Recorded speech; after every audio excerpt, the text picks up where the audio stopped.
Доброе утро с Астрахани.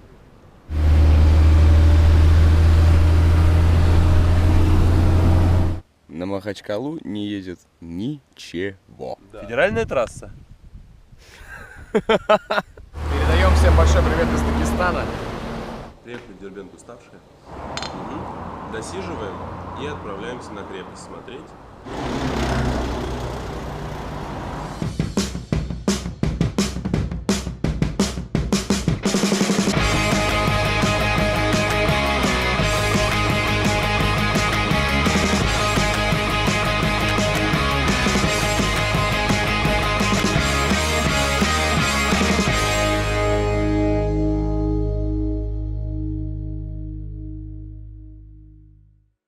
Снова наша любимая вещь. Лестница. 31 ступенька пока что. А, ты считаешь, да? Предлагаю посчитать. Давай. Так, где продолжение? Это там или там?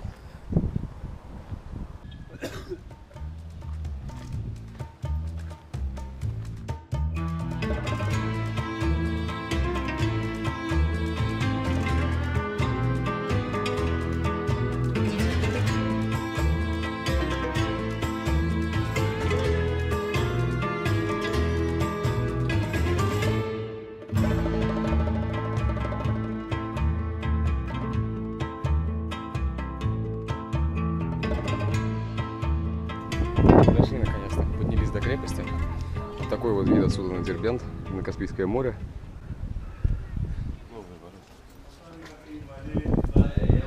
100 рублей стоит такой вот входной билетик. Вот мы уже прошли внутрь. Вот, снимать вроде как бы так на любительскую камеру можно. Первые сооружения здесь, на этом месте, появились 2700 лет назад. Вот, строили их дагестанцы, а потом... Дагестанцами их можно условно назвать. Ну да, на самом деле. Тогда еще не было. Здесь просто народы, которые здесь жили. Да, а потом пришли персы, персидская держава. Вот, и как раз они здесь воздвигли вот эти вот монументальные стены. Вот, самому городу, по официальной версии, 2000 лет. И сразу вспоминаются слова из песни Виктора Цоя про согретый лучами звезды город. Вот ты чувствуешь себя сейчас персом? Персом? Да. Нет, не особо. Не особо? Я чувствую себя москвичом, который попал в клиник, который ему не подходит.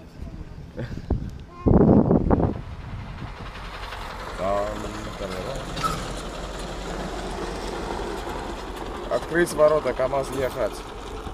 Ну, это, конечно, не колесницы. Это, видимо, древний персидский толкан. На дне которого лежит древний персидский тройник. Да. Трансформаторная будка. Слушай, там проход. Да ладно. Я посмотрим.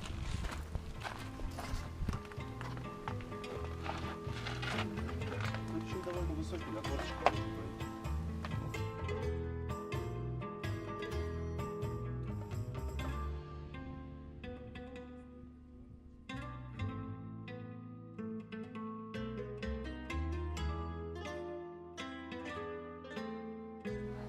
Катакомбы. На самом деле, я не думаю, что...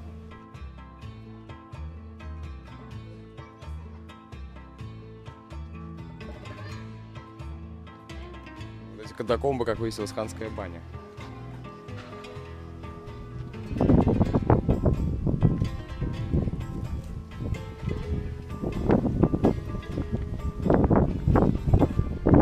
Камнем прикрывали вход, Возможно. чтобы узнику совсем тяжко было с вами говорить света. Это подземная часть.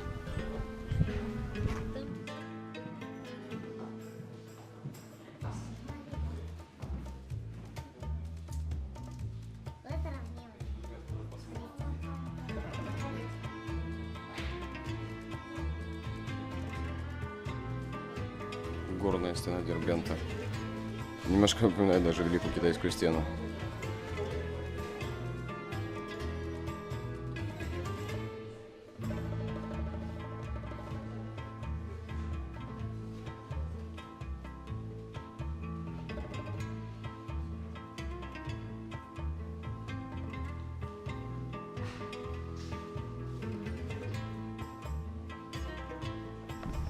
смотрели мы крепость.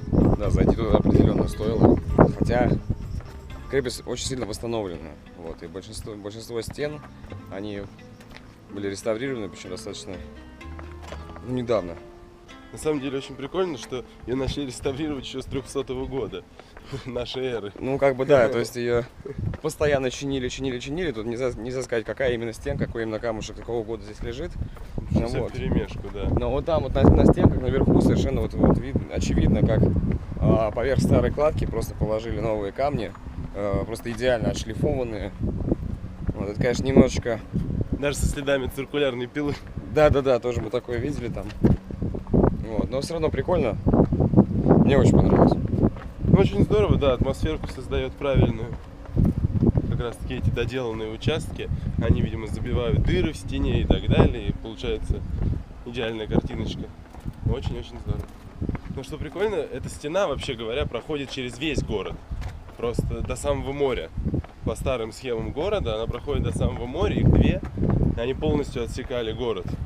То есть можно было подплыть только с моря, например, или через ворота. И вот видно эту стену, вон там. Дэн, покажи. Да и отсюда. Вот там, вот этот бастиончик, вон там еще кусочек стены. И она вот так вот же по прямой, продолжая вот эту стену, до самого моря должна идти.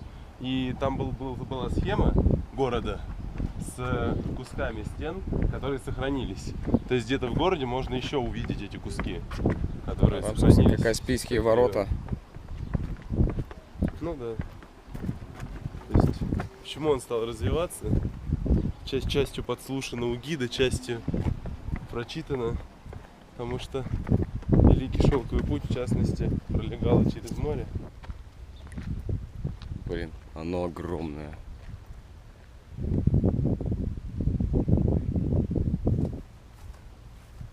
Сделано под старину. Ты думаешь? Пробуем, короче, шаурму. Место. Да, в Дербенте. Вот мы взяли одну, решили разделить пополам. Она вкусная, А. но совершенно иначе, чем в Москве. Да? Ну, вкусно. Да. Раз у нас вся тема называется Хачин Трип, да, то вот подобные блюда, я думаю, должны составлять наш рацион. Хачины, шаурма и так далее. Ну, Восточная кухня. Хочется передать привет господину Грищенко.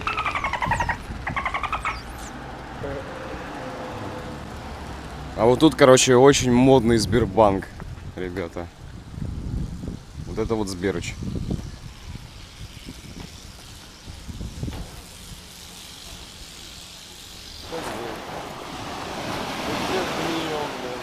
Да, все тлен.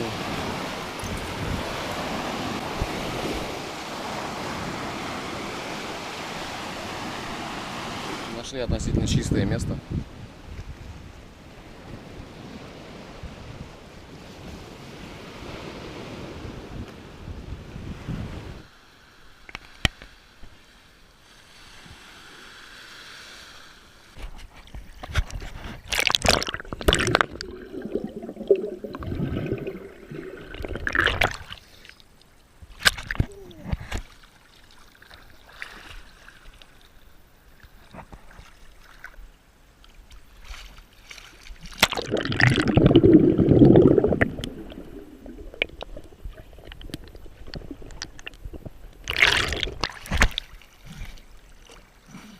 Опробовали мы Каспийское море.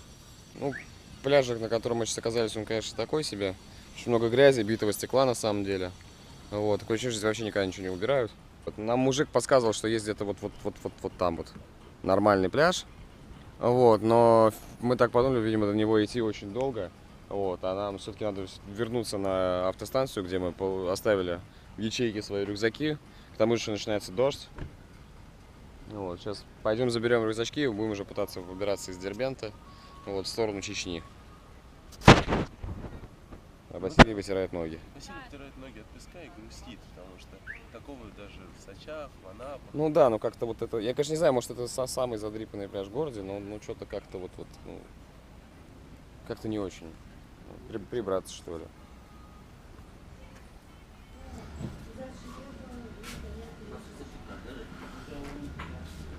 Пытаемся найти выход из города, чтобы начать стопить. Вот. Нас ловит, короче, просто два чувака, молодых дагестанцев. Начинают спрашивать, там, как обычно. Да, спрашивают, откуда, куда, там, бла-бла-бла. Они говорят, типа, ну вы тут это, учтите, говорит, у нас с 1 сентября начинается сезон разборок.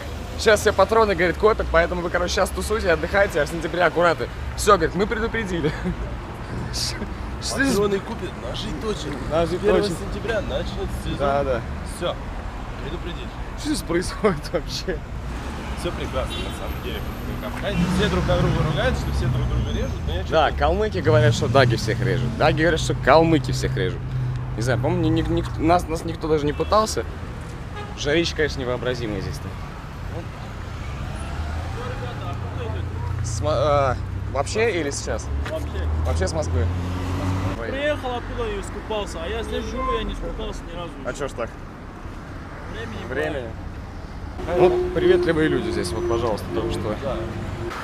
Я не вижу арку. Я не вижу. Хорош. Вон она. Это та арка, за которой начинается Трасса. трасса. И наша цель именно там, дойти до нее. И мы надеемся, что мы сможем это сделать довольно-таки быстро. Давай минутку передохнем, а. Слабак. Ну давай.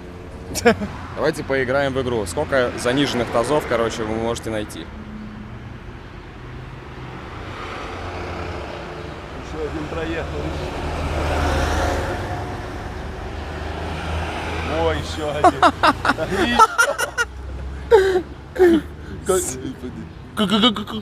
Комбо! Всем привет из Чеченской Республики. Вот, мы только что пересекли границу Дагестана с Чечней. Сейчас прошли небольшой такой типа таможенный паспортный контроль. Ну, рассказать, собственно, не об этом хотим, а о том, как добирались до сюда, потому Да, что... вышли мы сейчас просто на эмоциях, вот, потому что сначала мы ловили на выходе из Дербента, вот нас подобрал мужик, вот, очень крутой, его зовут Мадрид. Вот, и повез нас, собственно, в Махачкалу, даже вывез нас из Махачкалы на пост, вот, хотя ему, в принципе, было это неудобно. Вот, мы ему очень благодарны. Вот, ехали, я не знаю, сколько поехали, я почти не смотрел, потому что было очень приятно с этим человеком общаться. Вот, обсудили, наверное, все. Вот, просто вот поговорили обо всем. Очень было приятно. Вот, дальше... А дальше случилась совсем приятная вещь. Мы начали стопить уже непосредственно от Махачкалы в сторону Грозного. Ну, подъехал грузовичок, сказал, что может нас до Хасавюрта добросить. Вот. Грузовичок с дынями. Да, Вот. да, у меня в Мы кузове были дыни. Положили рюкзаки к дыням. Вот, теперь у нас, наверное, рюкзаки будут приятно пахнуть. Вот, закинули их к дыням, сели к нему, поехали. Довез он нас до Хасавюрта, высадил, вышел сам покурить. Вот, мы что-то стоим, разговариваем. Вот, и подходит к нам вдребезг пьяный какой-то товарищ. Начинает расспрашивать, разговаривать, все такое. Мужик на это смотрит, как он, беседует с нами. И говорит, все, садитесь опять. Мы садимся опять, он нас везет еще 15 километров прямо до этой границы. Он мог заинтересоваться содержимым рюкзаков, и мужик решил на всякий случай уж нас докинуть. И он, получается, лишние 15 километров нас провез, сейчас ему лишние 15 обратно. Ну, в общем, потрясающий тоже человек. Да, в целом Дагестан, в принципе, оставил Еще и нас... дыню в конце подарил. А, да, еще подарил нам дыню.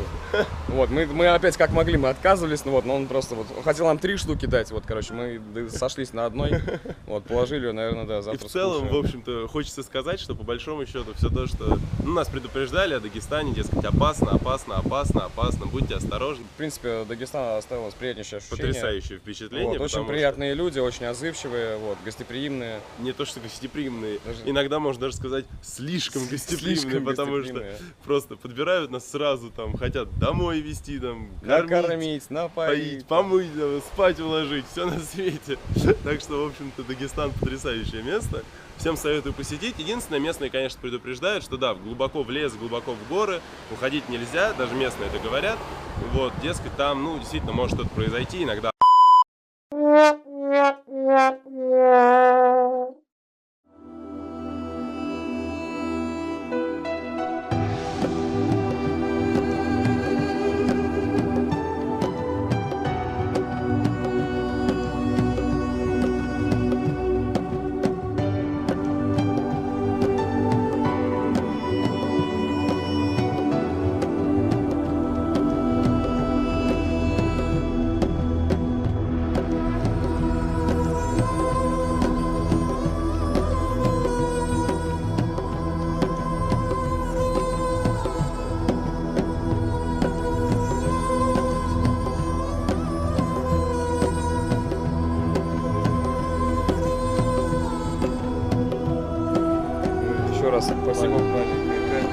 вам большое. До свидания. Я в шоке. Так, ребят, ладно, у нас предыдущая запись прервалась, потому что сел аккумулятор, пришлось заменить. Ребят, сейчас произошло что-то вообще из ряда вон выходящее. Этот день, это просто, я не знаю, как это назвать. Мы сейчас находимся в Чечне. Вот этот человек, которого только что видели, его зовут Али. Он нас подобрал на границе Дагестана с Чечней. Как раз где вот мы записывали предыдущее видео.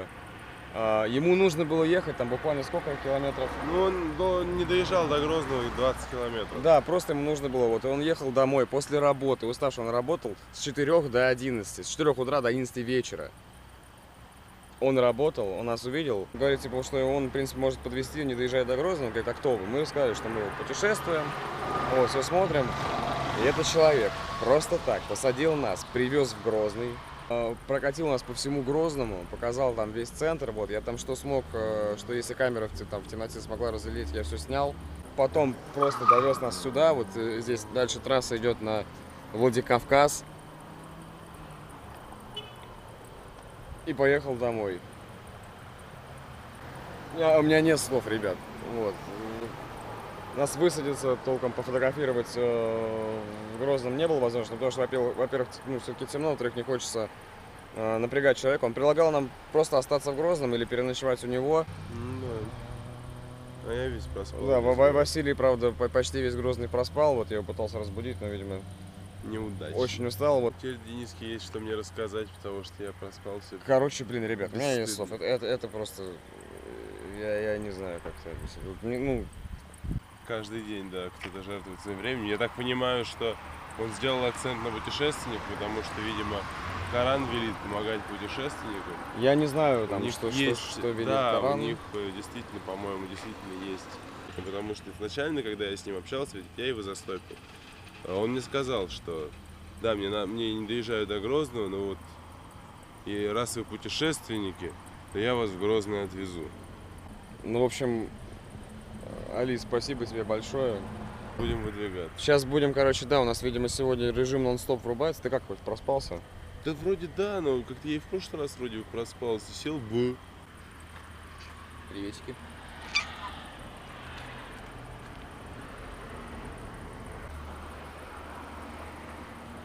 Добавить нечего. Да. Киса очень жаждет внимания. Да. Здорово. Ну, движение по трассе вроде есть. Может, что-нибудь сейчас удастся поймать. Да, на выезде из города нас еще это самое... Остановили какие-то люди в форме. Я так и не понял, с какого они вообще подразделения. Вот, чеченцы. Вот, остановили машину, вот, попросили открыть, но посмотрели внутрь, пропустили, вот. Их там стоит достаточно много, все с оружием, до зубов вооружены, видимо, кого-то ищут. Кого, не знаю. Вроде бы не нас. И это радует.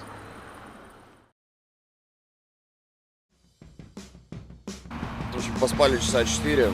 Собственно, наконец-то Хачин трип добрался до Хачино. Как видите, мы уже в горах. Закончился автостоп, начался трекинг.